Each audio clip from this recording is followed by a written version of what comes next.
ஆண்டவராக இயேசு கிறிஸ்துவின் நாமத்தினாலே மீண்டும் ஸ்பிரிச்சுவல் சயின்ஸ் அதோடைய 2வது பகுதி Q&A. அதாவது நாம் ஏற்கனவே இந்த ஆன்மீக அறிவியல் அப்படிங்கிற நிகழ்ச்சியை கிட்டத்தட்ட ஒரு 27 எபிசோட் மேலே பண்ணியிருக்கிறோம்.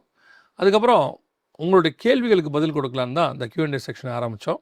இப்போது அதோட 2வது எபிசோடு கூட நம்ம கடந்து வந்திருக்கிறோம். இப்போ போன தடவை கால்வினிசம் அப்படின்ற ஒரு விஷயத்தை பற்றி நம்ம பேசணும். நீங்கள் பார்த்துருப்பீங்க, நிறைய பேர் அதை பார்த்துருக்குறீங்க, பிரயோஜனப்பட்டிருக்கோன்னு கற்றுருக்கோம் நாங்கள் நம்புகிறோம். இன்றைக்கி நம்ம கூட ரூபன் வந்திருக்கிறாங்க. அவங்ககிட்ட Q&A செக்ஷன் பற்றி நம்ம டிஸ்கஸ் பண்ண போகிறோம். அதுக்கு முன்னாடி அவங்களுடைய ப்ரோக்ராம் வாய்ஸ் ஆஃப் பைபிள் அந்த சேனலில் வருது, அதை நீங்கள் பாருங்கள். அதில் வேறு சில ப்ரோக்ராம்ஸும் இருக்குது, அதையும் நீங்கள் பார்க்கலாம். வாங்க நம்ம இன்றைக்கி Q&Aக்குள்ளே போகலாம். Praise Lord brother. Praise Lord. எப்படி இருக்கீங்க? நல்லா இருக்கேன். நீங்கள் எப்படி இருக்கீங்க? காட்ஸ் கிரேஸ், ரொம்ப நல்லா இருக்கிறோம்.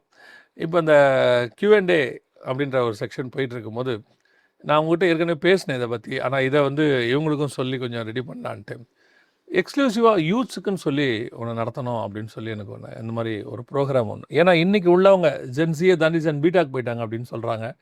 நிறைய கேள்விகள் அவங்களுக்கு இருக்குது. இந்த Q&A செக்ஷனை அவங்களுக்கும் வருகிற காலங்களில் பண்ணால் எப்படி இருக்கும் நீங்கள் நினைக்கிறீங்க?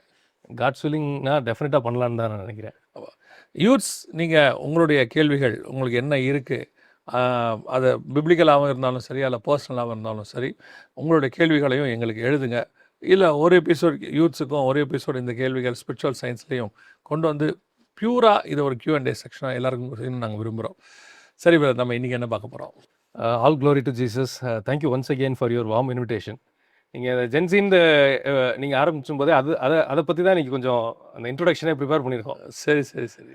என்ன அப்படின்னா, இன்றைக்கி இருக்க கிட்ஸ், ப்ரைமர்லி இப்போ இருக்க யூத்தும் இந்த ஜென்சிங்கிறவங்களும் இந்த ப்ரோக்ராமோட ஒரு கீ டார்கெட்ஸ். அவங்க மட்டும்தான் டார்கெட் நான் சொல்ல மாட்டேன், நிறைய வயசானவங்களும் மெச்சூர்டான பீப்புளுமே பார்க்குறாங்க. அரசியலில் இருந்து ஆன்மீகவாதிகள் வரைக்கும் யூத்ஸை தான் கான்சன்ட்ரேட் பண்ணுறாங்க, எல்லாருமே பார்க்குறாங்க. ஸோ அவங்க வழி தப்பி போயிடாமல் அல்லது எது சரின்னு அவங்க தெரிஞ்சுட்டா அவங்க அதுக்கப்புறம் அதை ஃபாலோ பண்ண தொடங்கிடுவாங்க. சில நேரத்தில் யூத்ஸ் எங்கே தடுமாறுறாங்கன்னா, எது சரின்னு தெரியாத இடத்துல தான். ஒரு கார்னரில் போய் நின்று ரைட்டில் போகணுமா லெஃப்ட்டில் போகணுமான்னு அவங்களுக்கு தெரியாது. எல்லாரும் போகிறது ஒரு ரூட் இருக்குது, அப்போ இதுதான் கரெக்டாக இருக்கும்னு நினச்சி போகிறவங்களும் இருக்கிறாங்க அதில். சரியா? ஸோ அந்த மாதிரி அவங்களுக்கு பண்ணணுன்றது ஒருவேளை இன்றைக்கி ப்ரோக்ராம் டார்கெட் பண்ணுறது ரொம்ப நல்லா இருக்குது. ஆமாம். ஸோ இப்போ இவங்களை பற்றி நம்ம இது ஒரு இன்ட்ரடக்ஷனாக பார்த்துட்டு நம்ம கால்வினிசமோட செகண்ட் பார்ட்டுக்குள்ளே போகலாம். இன்றைக்கி இருக்கிற யூத்தை நம்ம புரிஞ்சுக்கணும்னா ஃபஸ்ட்டு அவங்க மைண்ட் செட்டும் பிலீஃபும் நம்ம புரிஞ்சுக்கணும். இப்போ இந்த மைண்ட் செட்டை புரிஞ்சுக்கணும்னா அவங்க லாங்குவேஜ்லேருந்து ஓரளவுக்கு புரிஞ்சிக்கலாம். அவங்க பேசுகிற வார்த்தைகள், அவங்க இன்ட்ராக்ட் பண்ணுற அந்த கம்யூனிகேஷன், மோட் ஆஃப் கம்யூனிகேஷன், இதெல்லாம் வச்சு நம்ம புரிஞ்சிக்கலாம். ஃபார் எக்ஸாம்பிள், ஒரு வேர்டு இருக்குது, ஐயாங்கிற வேர்டு ரெஸ்பெக்டபுளான டேர்ம் தானே? ஆமாம். ஒரு வயசானவர் இருக்காரோ யாருனாலும் சரி, ஒரு மரியாதைக்குரிய டேர்ம் ஐயா. ஊரில் அப்பாவே ஐயான்னு கூப்பிட்றவங்களாம் இருக்காங்க. ஐயா ஐயா அப்படிலாம் சொல்லுவாங்க, அந்த ஊர்கள் சைடில் சொல்கிறாங்கல்ல. ஐயாங்கிறது ரெஸ்பெக்டபுளான டேர்ம். ஆனால் இன்றைக்கி இருக்க ஜென்ரேஷன் ஜிக்கு இது எப்படி புரியும்னா, என்ன கிழவனை கூப்பிட்ற மாதிரி கூப்பிட்றீங்க, என்ன தாத்தா மாதிரில இருக்கு இந்த வேர்டு. புரியுது, கரெக்ட். அவனை பொறுத்தளவுக்கு அது அவ்வளோ ஒரு அப்பீலிங்கான ரெஸ்பெக்டபுள் டேர்ம் கிடையாது. ஆமாம், அதாவது இந்த ஐயான்னு நம்ம பெரியவங்களை கூப்பிட்டு இப்போ அது எப்படி ஆயிடுச்சுன்னா, ஐயான்னு கூப்பிட்டா வயசானவங்களை கூப்பிட்ற மாதிரி அவனுக்கு ஃபீலுக்கு வந்துருச்சு, அவனோட ஃபீலுக்கு அது வந்துருச்சு. ஓகே. இப்போ ஐயாண்டு ஒருத்தர் ப்ரெசென்ட் பண்ணுறாங்கும் போது அவர் என்ன யோசிப்பார், நான் மரியாதைக்குரிய வேர்டை வச்சு ஒருத்தர் அட்ரஸ் பண்ணுறேன்னு யோசிப்பார். நான் ஒரு 18 வயசில் இருக்கும்போது ஆண்டவர் ஏற்றுக்கொண்டேன். அந்த பீரியடில் ஃபாதர் பெர்க்மன்ஸோடைய பாட்டு, ஐயாவுடைய பாட்டு ரொம்ப நல்லா இருக்கும். நமக்கு அவர் பெரும்பாலும் ஐயான்னு தான் பாடுவார். பாட்டில் பாடும்போது ஆண்டவரை ஐயான்னு சொல்லி தான் பாடுவார். அவங்க ஊர் சைடில் அது. ஆனால் அப்போ அது யாருக்கும் சென்னையில் உள்ளவங்களுக்கு அது அப்போ புரியல. அப்போ எனக்கு தெரிஞ்ச ஒரு ஊழியக்காரர் சொன்னார், என்னையா ஆண்டவரை வாயா போயான்னு பேசுகிறாரு அவர் அது. ஆக்சுவலாக அப்புறம் நான் ஒருத்தர்கிட்ட கேட்டேன், இது ஏன் அவர் ஐயான்னு பாடுறாருன்னும் போது, அவங்க ஊர் சைடில் அப்பா அவர் மரியாதையாக கூப்பிடுவாங்களாம், ஐயா அப்படின்னு சொல்லி கூப்பிடுவாங்களாம். அதே மாதிரி பெரியவங்க குழந்தைய கூடும்போது இங்கே வாயா அப்படின்னு கூப்பிடுவாங்களாம். அது ஒரு அன்பான வேர்டு. நாமம் தெரியுது ஐயா அப்படின்னா, பெரியுது ஐயா அப்படின்னா, ஐயான்றது ஒரு பெரிய வேர்டு. ஆனால் ஆரம்பத்தில் நான் சொல்கிறது ஒரு 30 வருஷத்துக்கு முன்னாடி. அப்போ எனக்கு ஒரு மூத்த ஊழியர் அவர்கிட்ட பேசும்போது அவருக்கு அன்றைக்கி அது புரியாத போது, அவருக்கு அன்றைக்கே புரியல. அப்போ இன்றைக்கி இருக்க ஜென்ரேஷனுக்கு எப்படி புரியும்னு சொல்ல வரேன் நான். அமேசிங். ஸோ இப்போ நீங்கள் மினிஸ்ட்ரியை பாருங்கள், இப்போ இருக்க மினிஸ்ட்ரியை பாருங்கள். பாஸ்டருங்கிறது ஒரு மரியாதைக்குரிய டேர்ம். இப்போ நிறைய இடத்துல நம்ம பார்த்துருக்கோம், பாஸ்டர்ன்னு அட்ரஸ் பண்ணாமல் கோவப்பட்டவங்களும் இருக்காங்க, வருத்தப்படுறவங்களும் இருக்காங்க. இன்னும் பாஸ்டர்னு கூட எங்களுக்கு சொல்லலை அப்படிங்கிற மாதிரி ஃபீல் பண்ணுறவங்க இருக்காங்க. இன்னும் 5 இயர்ஸில் நீங்கள் பாருங்கள், இந்த பாஸ்டருங்கிற டேர்முங்கிறது ரோலாக இருக்கும். ஆனால் அவங்களுக்கு இருக்க டெசிக்னேஷன் எல்லாமே விபி, பிரசிடென்ட், சிஇஓ அப்படிங்கிற டேர்ம்ஸ் இன்னும் 5 to 7 இயர்ஸில் நிறைய நீங்கள் பார்ப்பீங்க. ஓகே. ஏன்னா இப்போ இருக்க அந்த ஜென்சிக்கு இது ஒரு அப்பீலிங்கான டேர்மாக இருக்காது. அவங்களுக்கு இது வந்து ஒரு பழைய டேர்ம். இந்த ஐயா மாதிரி தெரியும் அவனுக்கு பாஸ்டருங்கிறது. நான் சில இதுக்கெல்லாம் போவேன். நம்ம வளர்ந்த விதம் வேறு ஒன்று இருக்குது இல்லைங்களா? பாஸ்டர்னாலே நமக்கு ஒரு ஊழியக்காரர் ஒருத்தர் வராருனாலே நம்மளுடைய பாடி லாங்குவேஜ் எல்லாமே மாறிடும்ல. அவர் வரணும் போது சோத்திர ஐயா அப்படின்னு சொல்லுவோம்ல. நான் ஒரு யூத் மீட்டிங் போகும்போது வெளிநாட்டில் அந்த பசங்க ஹாய் பாஸ்டர் அப்படின்னானுங்க. எனக்கு அது ரொம்ப எடுத்த உடனே டக்குன்னு என்ன ஹாய் பாஸ்டருங்கிறாங்க அப்படின்னும் போது அவங்க பாஸ்டரையுமே அப்படி தான் அவங்க பேசுகிறாங்க, ஹாய் பாஸ்டர் அப்படின்றாங்க. அவங்களுக்கு அது நார்மல். இனி போக போக போக ஹாய் தான் இருக்கும் போல், பாஸ்டர் இருக்காது போல். அதில் நம்ம அதை அக்செப்ட் பண்ணிக்க வேண்டிய இடத்துக்கு வந்துடுவோம் போல். ஆமாம், அதுக்கு நிறைய காரணங்கள் இருக்குது. இப்போ ஸ்டார்ட் அப்னு ஆரம்பிக்கிறாங்க, ஸ்டார்ட் அப் கல்ச்சர்னு இப்போ ஒன்று வருது. வச்சிருக்க கடை ஒரு சின்னோண்டு கடையாக இருக்கும், கடை மாதிரி இருக்கும். நான் குறையா சொல்லலை, இப்படி இருக்குது. நல்லது கெட்டதுக்கெலாம் நம்ம போகல, சின்ன கடையாக இருக்கும். என்ன டெசிக்னேஷன் கேட்டால் சிஇஓ பாரு, அந்த கடைக்கு அவர் சிஇஓ. ஓகே. ஒருத்தர் இருப்பார் co founder and vice president பாரு. ஸோ இந்த கல்ச்சர் வந்து இதனோட இம்பேக்ட் வந்து நம்ம இங்கேயும் பார்க்கலாம். இப்போ இதெல்லாம் எதுக்கு சொல்கிறோம் அப்படின்னா, இன்றைக்கி இருக்கிற அந்த மைண்ட் செட்டை நம்ம புரிஞ்சுக்கலாம்னு வச்சிங்களேன். இதை வந்து ஒரு 50 இயர் பர்சனால புரிஞ்சுக்கிற ட்ரை பண்ணாலே பெரிய விஷயம். ஆமாம். அவர் என்ன யோசிப்பார், நான் வந்து ஐயான்னு சொல்கிறது எவ்வளோ ஒரு ரெஸ்பெக்டபுளான டேர்ம், பாஸ்ட்டுங்கிறது எவ்வளோ ரெஸ்பெக்டபுளான டேர்ம், எவ்வளோ ஒரு மரியாதைக்குரிய டேர்ம். ஆனால் அவனுக்கு அது மரியாதையாக தெரியாது. இல்லை, அது அப்படி கூப்பிடாட்டி கனவீனமாக அவனுக்கு தெரியாது. நம்ம மரியாதை கொடுக்கல. இப்போ அவன் ஆக்சுவலாக மரியாதை கொடுக்குறான், ஆனால் அவனுடைய வேர்டில் மரியாதை கொடுக்குறான். அவன் லாஜிக்கில் மரியாதை கொடுக்குறான். ஆமாம். நமக்கு வந்து இன்னும் பாஸ்டர்ன்ற வேர்டை யூஸ் பண்ணல அப்படின்னும் போது அவன் இல்லை, நான் அவரை மரியாதை தானே நடத்தினேன். இப்போ பெரும்பாலும் பசங்கிட்ட நம்ம பேசிகிட்டு இருக்கோம். பேசும்போது அவங்க வந்து பார்த்திங்கன்னா அவங்க அதான் பதில். அவங்க நம்ம பேசும்போது ஏதாவது கேட்டோம்னா அப்படிங்கிறாங்க. ஆக்சுவலாக நம்ம வீடுகளில் அது செய்யக்கூடாது. ஒரு பீரியடில் வாயை திறந்து பதில் சொல்லு அப்படிம்பாங்க. இன்றைக்கி பசங்க வந்து கேஷுவலாகவே இருக்கும்போது படிக்கிறீங்களா, என்ன படிக்கிறேன்றது அவன் சொல்கிறது. திருப்பி நம்ம அடுத்த கேள்வி கேட்கணும், என்ன தம்பி படிக்கிறீங்க, காலேஜ், அதுக்கப்புறம் என்ன காலேஜ், என்ன கோர்ஸ் அப்படின்னு நம்ம. ஏன்னா இன்றைக்கி அதுதான் அவங்களுக்கு அது தப்பாகவும் தெரியல. நான் என்ன அவரை கனவீனப்படுத்திட்டேன், அவர் கேட்ட கேள்விக்கு நான் கரெக்டாக தானே பதில் சொன்னேங்கிற அவன். ஸோ இதுதான் இன்றைக்கி உள்ள கம்யூனிகேஷன் கேப்னு நினைக்கிறேன். ஆமாம், இதுதான் இன்றைக்கி மைண்ட் செட்டு. ஒருவேளை இப்போ யோசிப்பாங்க, நிறைய பேர் என்ன யோசிப்பாங்கன்னா, கொஞ்சம் சீனியர் பீப்புள் என்ன யோசிப்பாங்கன்னா, இவங்களை எதுக்கு நம்ம அட்ரஸ் பண்ணணும் அப்படின்னு யோசித்தோம்னா அதுதான் மிகப்பெரிய பிள்ளை. ஓகே. நடுவில் ஒரு நியூஸ் பார்த்தீங்க, 2-3 வாரமாக இதுதான் பெரிய ஃபேமஸாக போயிட்டுருக்கு, காக்ரோச் பார்ட்டி. ஆமாம், சிஜேபி. இந்த ஃபோர்ஸை வந்து இப்போ ஒரு பெரிய பெரிய பொலிட்டிஷியன்ஸும் பெரிய பெரிய பொலிட்டிக்கல் பார்ட்டிஸுமே யோசிக்கிறாங்க உட்காந்து. இந்த ஃபோர்ஸ் வந்து ஒரு 2 வாரத்துக்குள்ளே 10 மில்லியன் 15 மில்லியன் ஃபாலோவர்ஸ் வந்து ஒரு 2 வாரத்துக்குள்ளே அவங்களுக்கு ட்விட்டரில் வந்திருக்காங்க. இந்த ஃபோர்ஸை நம்ம ஒன்றுமே இல்லைன்னு நினச்சிக்கவும் கூடாது. இந்த ப்ரோக்ராம் வந்த ஒரு வாரத்தில் அவங்க மிகப்பெரியதான ஒரு பரேட் நடத்துகிறாங்க. ஆல் ஓவர் இந்தியா பேஸ் பண்ணி ஒரு பெரிய பரேட் நடத்துகிறாங்க. அதாவது இப்போ நம்ம சொன்னது தான் அதில் பார்க்குறோம். ஒரு பெரிய பொலிட்டிக்கல் பார்ட்டிஸில் இருக்கக்கூடியதான சீனியர் பொலிட்டிஷியன்ஸால் இதை அக்செப்ட் பண்ணவே முடியல. அவங்களால அது எதனால் அவங்கள அக்செப்ட் பண்ண முடியலன்னு எனக்கு தெரியல. பட் இது சரியாக தப்பாக நான் நீங்கள் சொன்ன மாதிரி தான், நல்லது கெட்டதுக்குள்ளேயே நான் போகலை. ஆனால் இப்படி ஒன்று வரும்போது ஏற்றுக்கொள்ளக்கூடிய அளவுலேயே இன்றைக்கி ஒரு குரூப் இல்லைன்னு நான் சொல்ல வரேன். அதே தான் ஸ்பிரிச்சுவாலிட்டிக்கும். ஸ்பிரிச்சுவாலிட்டினா இப்போ இவங்களை நம்ம விட்டோம் அப்படின்னா, அண்ட் ஒரு முக்கியமான டெசிஷன் மேக்கர்ஸ் அவங்க தான் இன்றைக்கி சொல்ல போனால் டெசிஷன் மேக்கர்ஸ். இப்போ நீங்கள் நேபாளில் பார்த்துருப்பீங்க, மிகப்பெரிய பொலிட்டிக்கல் சேஞ்ச் வந்தது. அதுக்கு ரீசனே பார்த்தீங்கன்னா அந்த ஜென்சி தான். இந்த மாதிரி வேர்ல்டு ஃபுல்லாகவே ஒரு பீரியடில் எல்லா பீரியட்லையுமே இந்த யூத் அப்படிங்கிறவங்க ஒரு பெரிய மாற்றத்துக்கு காரணமாக இருந்திருக்கிறாங்க. ஆனால் இப்போ வந்து இந்த க்ரௌடு வந்து ஒரு பெரிய ரிசல்ட் ஓரியன்ட் க்ரௌடாக இருக்குது. அப்போ இவங்களை கான்சன்ட்ரேட் பண்ண வேண்டியது, நான் ரொம்ப நாளாக இப்போ சொல்லிகிட்டே இருக்கிறேன், நிறைய ஊழியக்காரன்கிட்ட பேசும்போதெல்லாம் சொல்லிட்டு இருக்கிறேன், வி வாண்ட் டு கான்சன்ட்ரேட். சர்ச்சுக்குள்ளே இருக்கக்கூடிய இந்த டீமை நம்ம கான்சன்ட்ரேட் பண்ணணும். இல்லைன்னா அவங்க ராங் பாத்தில் நடக்க ஆரம்பிக்கிறதுக்கு வாய்ப்பு இருக்குது நிறைய. ஓகே, ஸோ இந்த இன்ட்ரோடக்ஷனை வச்சுட்டு will go to Calvinism part 2. நம்ம லாஸ்ட் இதில் வந்து பார்த்திங்கன்னா கால்வினிசமோட ஃபவுண்டேஷன் ஒரு 2 பாயிண்ட் ஃபஸ்ட்டு இதில் பார்த்தோம் போன எபிசோடில். நிறைய பேருக்கு அதுக்கு ஒரு ஆன்சர் கிடைச்ச மாதிரியும் நிறைய பேர் கிளாரிட்டி கிடைச்ச மாதிரியும் எனக்கு நிறைய பேர் மெசேஜ் அனுப்பிச்சிருந்தாங்க, மெயிலெலாம் வந்துருந்தது. ஸோ இன்றைக்கி அதனுடைய 3rd பாயிண்ட், அந்த டூலிப்னு நம்ம ஃபஸ்ட்டு பார்த்தோம். ஆமாம், அந்த டூலிப்போடைய 3rd பாயிண்ட் லிமிட்டட் அட்டோன்மெண்ட். அது இவங்க என்ன சொல்கிறாங்க அப்படின்னா, ஏசு கிறிஸ்துவும் உலகத்தில் இருக்க எல்லாருக்கும் சாகலை, அவர் முன்குறித்து வச்சிருப்பார் சில பேரை, அவங்களுக்காக மட்டும்தான் மறிச்சார் அப்படிங்கிற ஒரு பாயிண்ட் வராங்க. இப்போ நம்ம யூஸ்வலாக நம்ம ஃபஸ்ட்டு ஆரம்பிக்கும் போது ஒரு ஃபோன் அனாலஜிலேருந்து ஆரம்பித்தோம். ஸ்டேட்மெண்ட் நம்பர் பண்ணுறது அந்த இதை பற்றி நம்ம பார்த்தோம். ஆமாம், ஃபோன் அனாலஜிலேருந்து ஆரம்பித்தோம். அனாலஜி என்ன அப்படின்னா, அந்த ஃபோனை நான் வந்து ஸ்க்ரோல் பண்ணுறேன். ஸ்க்ரோல் பண்ணி மூவ் பண்ணும்போது நான் ஸ்க்ரோல் பண்ணுறதுனால தான் அந்த ஸ்க்ரீன் மூவ் ஆகுது, மாற்று கருத்தே இல்லை. ஸ்டேட்மெண்ட் நம்பர் 2 பார்த்தீங்கன்னா, அந்த ஸ்க்ரீன் மூவ் ஆகிறதுக்கு காரணமாக இருந்தது அதில் உள்ள பேட்டரின்னு ஒன்று இருக்குது, ப்ராசஸர்னு ஒன்று இருக்குது, அப்புறம் சாஃப்ட்வேர்னு ஒன்று இருக்குது. இந்த மாதிரி 1000க்கும் அதிகப்படியான காம்போனன்ட்ஸ் வந்து ஒரு ஃபோனுக்குள்ளே இருக்குன்னு சொல்கிறாங்க. இதெல்லாம் வேலை செஞ்சதுனால தான் ஸ்க்ரோல் ஆச்சுன்னு இன்னொரு ஸ்டேட்மெண்ட் சொல்லும்போது, ஃபஸ்ட்டு ஸ்டேட்மெண்ட்டுக்கு நிகரான ஆர் கோ ஈக்குவல் 100% ட்ரூத்தான ஸ்டேட்மெண்ட் செகண்ட் ஸ்டேட்மெண்ட். அது டினை பண்ணுறதுக்கு இல்லை, அதுவும் ஈக்குவல் தான். அது ஈக்குவல் தான், முரண்பாடு கிடையாது. அது உண்மைங்கிற பட்சத்தில், அது உண்மை சத்தியமாக இருக்கும் பட்சத்தில், ரெண்டாவது ஸ்டேட்மெண்ட்டும் 100% உண்மை 100% சத்தியம். அது 50% 50% கிடையாது. இது 100% ட்ரூ. அதுக்கு நிகரான இன்னொரு ட்ரூத் வந்து பார்த்தீங்கன்னா செகண்ட் ஸ்டேட்மெண்ட்டும் நிகரான ட்ரூத் 100%. வசனம் சொல்லுது, தேவன் தம்முடைய ஒரே பேரான குமாரனை விசுவாசிக்கிறவன் எவனோ அவன் கெட்டு போகாமல் நித்திய ஜீவனை அடையும்படிக்கு அவரை தந்தொருளி இவ்வளவாய் உலகத்தில் அன்பு கூர்ந்தார். இப்போ நீங்கள் யோசிக்கும் போது இல்லை, இதை சொல்லும் போதே உங்களுக்கு ஒரு கொஷின் வந்திருக்கும், உலகத்தில் இருக்க எல்லாரையும் அன்பு கூர்ந்தார் நீங்கள் போட்டிருக்கா அப்படிங்கிற மாதிரி யோசிப்பாங்க. காடை பொறுத்தளவுக்கு நம்மளுக்கு ஒரு விஷயம் புரிஞ்சுக்கணும். By the very definition of his being, அதாவது அவரோட பீயிங்கோட டெஃபினேஷனை போய் சொல்ல முடியாது. ஃபார் எக்ஸாம்பிள், அபிமெலேக்கு கிட்ட போய் மிரட்டுறாரு, நீ வந்து ஆபிரகாமுடைய மனைவி வந்து எடுத்து வந்து உங்கள் வீட்டில் உட்கார வச்சிருக்கிற, அவங்கள வந்து விடாத பட்சத்தில் உன் வீட்டில் இருக்க அத்தனை பேரையும் அழிச்சிடுவேங்கிறார். ஒருவேளை அபிமெலேக்கு கீழ்ப்படியாமல் இருக்கிற பட்சத்தில் அவருக்கு ஒரு வழியே இல்லை, அழிச்சு தான் ஆகணும்.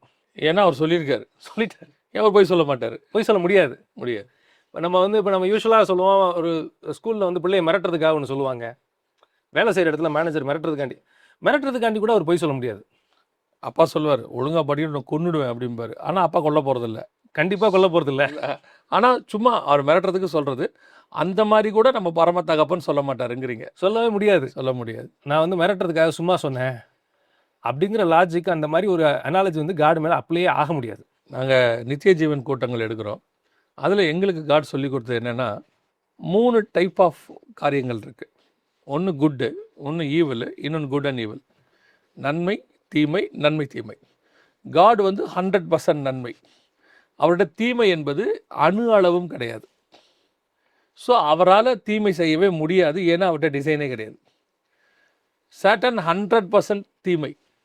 அவனால் நன்மை செய்யவே முடியாது, ஏன்னா அவன் டிசைனில் நன்மையே கிடையாது. நன்மை தீமை 2 கலந்தவன் தான் மனுஷன். 3 கேட்டகரி தான் இருக்குது. அதில் நாம் காட் பேச்சை கேட்டு நன்மை செய்கிறவங்களா மாறி அவரை மாதிரி மாறிட்டோம்னா தேவ சாயல் நன்மையாக மாறிடும். பிசாசு பேச்சை கேட்டு தீமை செய்ய ஆரம்பிச்சோம்னா அவனை மாதிரி மாறிடும், தீமை கொண்டு. அதில் ஒரு பாயிண்ட் என்னென்னா, காடால் தீமை செய்யவே முடியாது, ஏன்னா காடுகிட்ட தீமை என்பது கிடையாது. அவருக்குள்ளேயே இல்லை, இருந்தால் தானே வெளியே வரும் அப்படின்னு ஒரு பாடத்தில் எடுப்போம். அமேசிங் பாயிண்ட் நீங்கள் சொல்கிறது. ஸோ காட் பை டெஃபினிஷன் பொய் சொல்ல முடியாது, மிரட்டுறதுக்கு கூட அவரால் பொய் சொல்ல முடியாது. அப்போ இன்னொரு வசனத்தில் சொல்கிறாரு, அப்போஸ்தலர் 17:30 பார்க்கும்போது, அறியாமை உள்ள காலங்களை தேவன் காணாதவர் போல் இருந்தார், இப்பொழுதோ மனம் திரும்ப வேண்டும் என்று எங்கும் உள்ள மனுஷருக்கும் கட்டளை இடுகிறார். எங்கும் உள்ள மனுஷர் அப்படின்னு பார்க்கும்போது அது வந்து எல்லார் மனுஷனும் சேர்ந்தது தான். ஒருவேளை இவங்க சொல்கிற மாதிரி ஏசு கிறிஸ்து வந்து அவரால் தெரிந்து கொள்ளப்பட்டவங்களுக்கு இல்லாட்டி முன்குறிக்கப்பட்டவங்களுக்கு மட்டும்தான் மறிச்சிருந்தார் அப்படின்னா இந்த வசனம் உண்மையாக இருக்குது. ஸோ பை டெஃபினிஷன், இந்த டெஃபினிஷன் வச்சு நம்ம பார்க்கும்போது முன்குறிக்கப்பட்டவர்களுக்கு மறிச்சாரா? ஆமாம். ஆனால் இதோட 2வது ஸ்டேட்மெண்ட் என்னன்னா, முன்குறிக்கப்பட்டவர்களுக்கு மட்டும்தான் மறிச்சாரா அப்படின்னு கேட்டால் அதில் இல்லை, எல்லாருக்காகவும் மறிச்சார். ஓகே, இல்லை, இந்த டிஃப்ரென்ஸ் ரொம்ப அழகாக இருக்குது. அவருடைய மரணத்தில் முன்குறிக்கப்பட்டவங்க இருக்காங்க, ஆனால் அவங்களுக்காக மட்டும்தான் அவர் மறிச்சானா? இல்லை, எல்லாருக்காகவும் மறிச்சிருக்கிறார் அவர். ஆமாம், இந்த ஸ்டேட்மெண்ட்டை கரெக்டாக புரிஞ்சுக்கிட்டாங்கன்னா அவங்க உண்மையிலே ரொம்ப தெளிவாயிடுவாங்க இதில். ஆனால் எனக்கு தெரிஞ்சு இன்றைக்கி இருக்கிற பீப்புள் அதை புரிஞ்சுக்குவாங்கன்னு தான் நினைக்கிறேன். அது காம்ப்ளெக்ஸாக இருக்காதுன்னு நினைக்கிறேன். இவங்களுக்கு என்ன பிரச்சனையாக இருக்குன்னா, நீங்கள் சிம்பிளாக சொன்னீங்கன்னு வச்சுங்களேன், அதுதான் புரியாது. நீங்கள் ஒரு தடவை சொன்னது ஞாபகத்தில் இருக்குது. என்ன அப்படின்னா, ஒரு சாதாரண நம்பரை சொன்னால் அவங்க ஒத்துக்க மாட்டாங்க. 13,644 இருந்தால் தான் அவங்களுக்கு அது ஒரு பெருசு. அப்படி நீங்கள் அதோட சேர்த்து ஏபிசியும் சேர்த்துக்கணும் நீங்கள். ஓகே, நீங்கள் வெறும் நம்பரை சொன்னால் அவனுக்கு புரியாது. அவனுக்கு என்ன சொல்லணும்னா ஏபி ஆல்ஃபா பீட்டா காமாலாம் போட்டு சொல்லிட்டிங்கன்னா பெர்ஃபெக்டாக புரிஞ்சிடும். அது அவங்களுக்கு குறை சொல்கிறது, அவங்கள மட்டும் குறை சொல்கிறது இல்லை. அப்படி தான் நம்ம வந்து கல்வியில் டியூன் பண்ணப்பட்டிருக்கோம். ஏன் நம்ம வெண்டைகிராம்லாம் போட்டு சொல்கிறோம் அப்படின்னா, இப்படி பார்த்தா தான் அவனுக்கு புரியும் ஒரு செக்மெண்ட்டுக்கு. அதை மீதி பேரால் அது புரிஞ்சுக்கிறதுக்கு தான் அவங்க கஷ்டப்படுவாங்க. அந்த ஒரே கணக்கை நீங்கள் வாய்ப்பாடாகவும் போட்டு வாயில் அப்படின்னு பண்ணிடலாம். A+B த ஹோல் ஸ்கொயர் போட்டும் அதை கொண்டு வரலாம். ஆனால் அவனுக்கு அந்த A+B ஹோல் ஸ்கொயர் போட்டு சொன்னால் தான் அவனுக்கு அது பெரிய விஷயமா படுது. பெரிய விஷயம் படுது. இதுக்கு அடுத்த கேட்டகரி ஒன்று இருக்கும், அதுக்கு A+Bலாம் இல்லை, க்ரீக்ல இருந்து ஆல்ஃபா பீட்டா காமாலாம் போட்டால் தான் அவனுக்கு தான் ஆமாம் ஏதோ கணக்கு போட்ட ஃபீலிங்காக வரும் அவனுக்கு. அது அப்படிதான் அது. நான் யோசிச்சிருக்கேன். அதாவது ஒரு சிலர், நான் குறையா சொல்லலை, திருப்பியும் நீங்கள் சொன்ன மாதிரி தான், குறையா சொல்லலை. ஒரு சிலர் வந்து அந்த பிராண்டோடைய டேகு மேலே இருந்தால் தான் அதை வாங்குவாங்க. அதே ஷூவோ பெல்ட்டோ ஏதோ ஒன்று அது மேனுஃபேக்சர் பண்ணுற இடத்துல பிராண்ட் போடாமல் இருக்கும், அதை வாங்க மாட்டாங்க. ஆனால் இதுக்கு அதுக்கும் பார்த்தீங்கன்னா ஆல்மோஸ்ட் 50% டிஃப்ரென்ஸ் இருக்கும் ரேட்டில். வேணான்றவாங்க, இதை வேணாம் பிரதர், அது நம்ம அது லோக்கலாக இருக்குது வேணாம். அதே ப்ராடக்ட் ஏன்னா மேனுஃபேக்சர் இடத்துலேயே பார்த்துருக்கேன் அதை. அந்த பிராண்ட்காரங்க அந்த பிராண்ட் டேக் இவங்ககிட்ட கொடுப்பாங்க, அது மேலே இவங்க டேக் கொடுப்பாங்க, அந்த டேக் இல்லாத மிச்சத்தை இவங்க விற்பாங்க மேனுஃபேக்சர் பண்ணுற இடத்துல. ஆனால் இதை வாங்க மாட்டாங்க அவங்க. அந்த பிராண்டு மேலே இருக்கணும், அது போட்டால் தான் அவங்க வாங்குவாங்க. அவங்களுக்கு ஒரு சாட்டிஸ்ஃபேக்ஷன் இருக்குது, நம்ம இப்போ வந்து நல்லது வாங்கியிருக்கோம் அப்படின்னு சொல்லிட்டு. அந்த மாதிரி தான் இது. கொஞ்சம் காம்ப்ளிகேட்டடாக சொன்னால் தான் ஏற்றுக்கொள்கிற கூட்டம் ஒன்று இருக்குது. இதை தான் சொல்லலையா, தப்பு ரைட்டுலாம் சொல்ல முடியாது, அப்படி தான் இருக்குது இன்றைக்கி. அவங்கள அதுக்கு நம்ம ஒமிட் பண்ணிட்டு போக முடியாது. அதுதான் நம்ம முக்கியமாக நான் புரிஞ்சுக்கிறது. இவங்க வந்து இவங்க இப்படி பண்ணுறாங்க, உங்களுக்கு காம்ப்ளெக்ஸாக சொன்னால் தான் புரியுதுங்கிறனால இவங்க மோசம் கிடையாது. இந்த இன்னொரு செக்மெண்ட், அந்த ட்ரெடிஷ்னல் செக்மெண்ட்டோட இவங்க நல்லவங்களா இருப்பாங்க, ரொம்ப ஆவல் இருக்கும், ஆண்டவர் மேலே பற்று இருக்கும், எல்லாம் இருக்கும். ஆனால் அவனுக்கு அந்த மொழியில் சொன்னால் தான் அவனுக்கு புரியும். இவர்களுக்காகவும் இயேசு சிலுவையில் அறையப்பட்டிருக்கிறார், இவங்களுக்கும் சொல்ல வேண்டியது அவசியமாக இருக்குது, மாற்றுக்கருத்தே இல்லை. ஸோ இதில் அடுத்த பாயிண்ட் வந்து பார்த்தீங்கன்னா, அந்த 4வது point irresistible grace. Irresistible grace என்ன அப்படின்னா, அவங்க என்ன சொல்கிறாங்க, அப்போஸ்தலர் 13:48 பார்க்குறோம், புறஜாதியார் அதை கேட்டு சந்தோஷப்பட்டு கர்த்தருடைய வசனத்தை மகிமைப்படுத்தினார்கள், நித்திய ஜீவனுக்கு நியமிக்கப்பட்டவர்கள் எவர்களோ அவர்கள் விசுவாசித்தார்கள். இவங்க என்ன சொல்கிறாங்க அப்படின்னா, unbelievers may resist the external call of the gospel, but the elect among them will hear and respond to the internal call. இதுதான் அவங்க irresistible grace அப்படிங்கிறாங்க. அதாவது ஒரு கூட்டத்தில் 100 பேர் இருக்காங்க, 100 பேருக்கு போய் ப்ரீச் பண்ணுறாங்க, ஒரு ஊழியக்காரர் போய் ப்ரீச் பண்ணுறாரு. அந்த அன்பிலிவர்ஸ், ரட்சிப்புக்கு நியமிக்கப்படாத ஒரு கூட்டம் அதில் இருக்குது. அந்த கூட்டத்துக்கு என்னென்னா, வெளியில் நம்ம பேசுகிறது தான் கேட்கும், ஆனால் அதில் எலெக்டான கூட்டம் இருக்கும், ஆண்டவரால் முன்குறிக்கப்பட்டவங்க இருப்பாங்க. அவங்களுக்கு வந்து உள்ள இன்டர்னலாக ஹோலி ஸ்பிரிட்டோட கன்விக்ஷனும் வாய்ஸும் கேட்கும், அதை கேட்டு அவங்க நம்பிடுவாங்க. அவங்க வந்து நம்பாமல் போகிறதுக்கு வாய்ப்பே இல்லை. இதுதான் வந்து இவங்க சொல்கிற 4வது பாயிண்ட். ஓகே, இதுலேயும் திரும்ப அதே தான் வருவோம். பைபிள் வசனத்தை வந்து நம்ம ஒரே ஒரு வசனத்தை மட்டும் எடுத்து புரிஞ்சுக்கிட்டோம்னா அது வந்து நிறைய நேரத்தில் இவங்க தவறான புரிதலுக்கு போகிறதுக்கு சான்ஸ் இருக்குது. இவங்க கற்பனை எல்லாத்தையும் அதுக்குள்ளே இன்க்ளூட் பண்ணுறதுக்கு சான்ஸ் இருக்குது. இந்த ஸ்டேட்மெண்ட் உண்மையான்னு கேட்டால் உண்மை, இதில் மாற்று கருத்து இல்லைன்னு சொல்லுவோம். ஆனால் இது மட்டும்தான் உண்மையா? நம்ம சொன்ன அதே அனாலஜி தான் போகிறோம். ஃபார் எக்ஸாம்பிள், நான் ஒன்று பார்த்ததில் வசனம் சொல்லுது, நீதிமொழிகள் 21:31, குதிரை யுத்த நாளுக்கு ஆயத்தப்படும், ஜெயமோ கர்த்தரால் வரும். இது வசனம். இதுக்கு நம்ம நிறைய எக்ஸ்பிளிசிட்டாகவே நிறைய இன்டர்பிரிட்டேஷன் இருக்குது. நம்ம பார்த்துருக்கோம், நிறைய விஷயங்கள் பார்த்துருக்கோம். இதனுடைய அதில் சொல்லாத இன்னொரு டைனமிக்ஸ், இன்னொரு பெர்ஸ்பெக்டிவ் இருக்கும். நம்ம எப்பேற்பட்ட குதிரையாக காட் இருக்கணும்னு நினைக்கிறாரு அப்படின்னா, கடவுள்கிட்ட இருந்து வெற்றியை வாங்குற குதிரையாக இருக்கணும் அப்படின்றத காட் ஃபீல் பண்ணுறாரு அப்படிங்கிறத இன்னொரு டைமென்ஷன் வச்சு நம்ம புரிஞ்சுக்கலாம். ஓகே, இது ஆனால் அதில் எக்ஸ்பிளிசிட்டாக போட்டிருக்குமான்னு கேட்டால் போட்டிருக்காரு. இப்போ இவங்க சொல்கிற மாதிரி நித்திய ஜீவனுக்கு நியமிக்கப்பட்டவர்கள் எவர்களோ அவர்கள் விசுவாசித்தார்கள், மாற்று கருத்தே இல்லை. இப்போ இதை இவங்க எப்படி புரிஞ்சுக்குவாங்க யூஸ்வலாக அப்படின்னா, அவனுக்கு வந்து எழுதப்பட்ட விதி அவன் கண்டிப்பாக ஏற்றுக்கொண்டு தான் ஆவான். அந்த லெவலுக்கு போனாங்கன்னா இது தப்பு. தெரிந்து கொள்ளப்பட்டவர்கள் விசுவாசிப்பார்கள் என்றது ஸ்டேட்மெண்ட் நம்பர் 1 இருக்கும் பட்சத்தில், ஸ்டேட்மெண்ட் நம்பர் 2 100% அதுக்கு நிகரான 100% ட்ரூத்ஃபுல்லான இன்னொரு ஸ்டேட்மெண்ட் என்னன்னா, விசுவாசிச்சதுனால அவங்க தெரிந்து கொள்ளப்பட்டவர்கள் அப்படிங்கிற ஸ்டேட்மெண்ட்டும் 100% ட்ரூ. அவங்க தெரிந்து கொள்ளப்பட்டவர்களாக இருக்கிறதுனால அவங்க விசுவாசிச்சாங்கன்றது எவ்வளோ உண்மையோ அவ்வளோ உண்மை, அவர்கள் விசுவாசித்ததுனாலே தெரிந்து கொண்டார்கள். விசுவாசத்தினால் தெரிந்து கொள்ளப்பட்டவர்கள் என்பதும் இதுக்கும் அதுவும் 2 ஒன்று தான். இவங்க என்ன யாரோ ஒருத்தர் மாதிரி பேசுகிறாரு, ஒன்றுமே புரியலே, நம்மளை யோசிச்சிடக்கூடாது. என்ன அப்படின்னா, தேவன் முன்குறிச்சது உண்மை. தேவன் ஏன்னா அவர் சர்வ வல்லமை உள்ள தேவன், அவருக்கு தெரியும் யார் ரட்சிக்கப்படுவாங்க படமாட்டாங்கன்றதுலாம் அவருக்கு தெரியும்.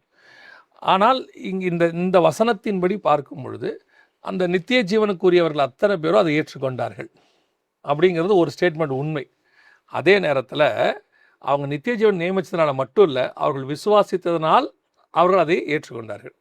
அந்த வார்த்தை அவர்கள் விசுவாசத்தினால் அவங்க அந்த காரியத்தை தங்களுக்குள்ளே ஏற்றுக்கொண்டார்கள்னு பார்க்குறோம் இல்லையா? ஆமாம், விசுவாசத்தினால அவங்க விசுவாசம்ன்ற ஒன்று வச்சதுனால நித்திய ஜீவனுக்கு நியமிக்கப்பட்டவர்கள் என்ற ஸ்டேட்மெண்ட்டும் 100% அதுவும் உண்மை. உண்மை. ஸோ இந்த ரெண்டு கான்செப்ட், இது ரெண்டு ஆங்கிள், ஆனால் ஒரே விஷயத்த சொல்லுது. ஓகே, இவங்க ஒருவேளை ஃபர்ஸ்ட் ஸ்டேட்மெண்ட்டை மட்டும் பார்க்குறாங்கன்னு வச்சுங்களேன், இவங்க எப்படி இதை புரிஞ்சுக்குவாங்கன்னா, அவனுக்கு விதி, இவனுக்கு விதி இல்லை, கர்த்தர் அவனை நியமிச்சிட்டாரு, இவனை கைவிட்டாரு, அதனால இவன் தெரிஞ்சுக்கல. பார்க்கறதுக்கு அப்படி தான் தெரியும். அதுக்கு வந்து நீங்கள் மனுஷனை குறை சொல்ல முடியுமா? அது காடு தானே சூஸ் பண்ணல, அதுக்கு நம்ம என்ன செய்ய முடியும் அப்படின்னு இவங்க சொல்ல முடியாது. ஒருவேளை அது உண்மையாக இருக்கும் பட்சத்தில் கடவுள் யாரையுமே தண்டிக்க முடியாது. ஏன்னா அவன் ரட்சிக்கப்பட போகிறதுக்கு இவர் தான் காரணன்ற மாதிரி ஆகிடும். ஆமாம், அப்புறம் எப்படி ஒரு நியாயம் இருக்க முடியும்? அவனை நியாயம் இருக்கிறதுக்கே லாஜிக் இல்லாமல் போயிடும். எக்ஸாக்ட்லி. கர்த்தர் வந்து நீதி உள்ள நியாயாதிபதினு வசனம் சொல்லுது. அது உண்மையாக இருக்கும் பட்சத்தில் இந்த வசனங்களெல்லாம் வச்சு நீங்கள் பார்க்கும்போது இவங்க விசுவாசித்தார்கள் என்ற காரணத்தினால் முன்குறிக்கப்பட்டவர்கள் என்று சொல்கிற இரண்டாவது ஸ்டேட்மெண்ட்டும் 100% எல்லாருக்கும் சுவிசேஷம் பொதுவாக இருக்கிறது. எல்லாரும் ரட்சிக்கப்பட வேண்டும் என்பது தேவனுடையதான விருப்பமாக இருக்கிறது. ஆனால் விசுவாசித்தவர்கள் அந்த நித்திய ஜீவனுக்குள்ளே வந்துட்டாங்க. அவங்க வர்றது வராமல் போகிறது அவங்களுக்குள்ள உள்ள கிரியை சம்மந்தப்பட்ட ஒரு விஷயமா இருக்குது. அவங்க அக்செப்டன்ஸ் சம்மந்தப்பட்ட விஷயம். அவங்களுடைய நம்ம சொல்லணும்னா அவங்களுடைய சுயநீதிக்குள்ளே சுயசித்தத்துக்குள்ளே கத்த தலையிடல. எல்லாருக்கும் ஓப்பன் டோர் இருக்குது. உள்ளே வர்றதும் வராததும் அவங்ககிட்ட இருக்குது. ஆனால் விசுவாசித்தவங்க அந்த டோருக்குள்ளே கண்டிப்பாக வர்றாங்க. அதான் நம்ம சொல்லலாம். எக்ஸாக்டாக இல்லையா?